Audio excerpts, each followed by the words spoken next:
As a child, I spent many wonderful summers in Camp Gan Israel, the Chabad overnight summer camp.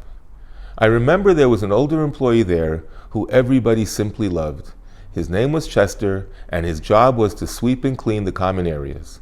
Imagine, a couple hundred kids and their litter could really keep him busy all day long. But no matter how messy and how dirty we made the grounds, this Chester always had a smile on his face. And us kids had this sort of playful game where we would call out, "Hey, Chester, why are you always so happy?" And he would respond, "Why? 'Cause I'm cleaning up the Rebbe's camp." And everybody would laugh.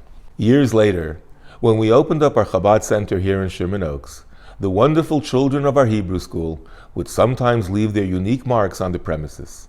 And as I would bend down to pick up a candy wrapper or a paper towel, I would remember Chester and smile to myself and say, "I'm cleaning the Rebbe's shul." The opening mitzvah of this week's Parsha, Parshas Tzav, is that of Trumas Hadeshen, the removal of the ashes.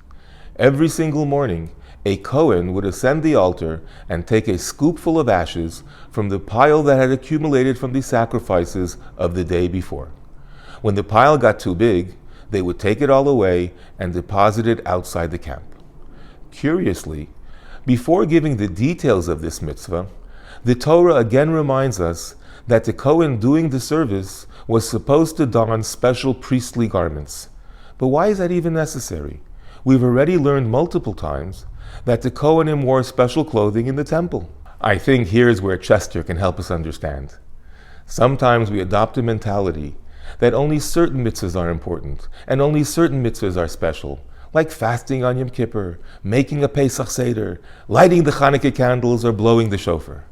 The others, although very necessary, are just menial chores that must be done so that we could move on to more important things. So the Torah stresses, even when you're scooping up ashes, when it looks like all you're just doing is basic cleaning, wear your special priestly clothing.